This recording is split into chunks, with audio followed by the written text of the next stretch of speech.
what could a founder do to in very quickly, maybe in a sort of a single conversation, to make it not more familiar, but more relatable or be prepared for follow-ups, right?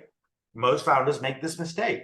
Why would you not have a good first meeting with somebody and be, look, every meeting's different. But for example, if you meet with an investor who doesn't get you a market, how do you educate them? And you can't do it in 30 minutes. Well, either ask for a follow-up or send them something on email. Hey, by the way, I know you were asking the questions about the market. I'm not sure I answered the questions very well. Here are the two things you should look at. Here are some other companies that have been operating in the space and how much money they were able to basically raise. Like, why would you not keep a level of communication with a potential investing source versus cutting it off, right? So you have to, it's so important to reiterate, when you are a founder, you have to do everything possible to be able to take your company to the next level, right? And if you're going to operate towards a very specific playbook, which a lot of founders make a mistake, they're like, pitch deck, idea, team, like that's not how successful companies are built. They are built in competitive industries.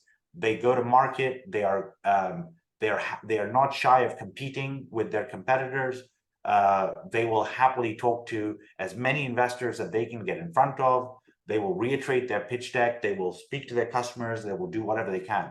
Think about just look at the companies that I worked for. They were not like, they were in competitive. Pure Storage was not the first company in the storage space. It's a deeply competitive space with large competitors like EMC and NetApp, multi-billion-dollar revenue companies. Why did Pure Storage, who was founded in 2009 at the height of financial crisis in the world, be a successful company? The reason was we thought about the problem at a very deep level. When I joined the company many years later, I'd heard about the company when I was a CIO, so I was aware of them.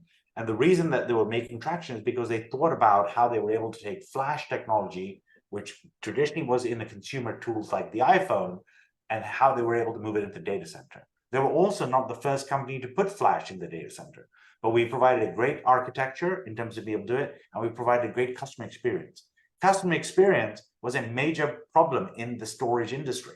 We found that this was a major gap, and we thought if we build a great product and we build a great customer experience, we'll be able to go to the next level. Zoom was in an even more competitive industry. More competitors, well-funded, WebEx, GoToMeeting, Microsoft Teams, Google Hangouts, and then some. Why was Zoom successful? Because it built the right architecture for where companies were going to be.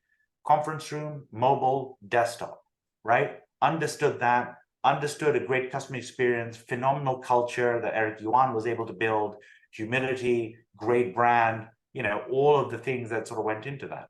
So I refuse to accept that people will be like, well, I'm this founder and it's in Pakistan, it's not going to work, etc. Like, if you are a founder, you have to do what it takes to be able to bring your company up into the next level. It's very easy for me to say as an investor, but that's why I spend time talking to founders, being able to give guidance, be specific about the actions that sort of come into place. So to follow up to the original question, you have to keep a line of communication open with that investor until they say no. Sometimes they'll say no first off. That's fine. You find the next one, right? An easy follow-up with an investor, which I get asked all the time, is who are the right investors I should speak to? I was in touch with a couple of founders the other day from Pakistan. I said, look, this is too early for us. Here are the couple of investors you should reach out to. I knew one of them, I didn't know the other. Totally fine. But you have to basically broaden out the net. The only way a founder comes to an end of a journey is to know they've done everything possible to basically build that company, period. You have to refuse to be able to do that in the hardest of times.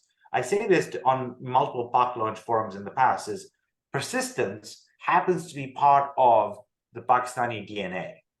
We just, and just being able to have a degree of resilience to be able to basically go through that. I think it's kind of important. I think a lot of people just forget that. So if I can do something to remind people of that, then I'm happily doing that right now. I'm happy to go 15-20 minutes over if you are okay with that, Emmett. If you're not, I'm happy Absolutely. to. No, I appreciate Okay. the generous offer, and we do have a lot of questions. I'm trying to get through as many. Yeah, that's fine. And No we're problem. trying to keep them as relevant for the audience as possible. So some of them are about specific companies. So my apologies. We kind of That's fine. Let's do it. The better.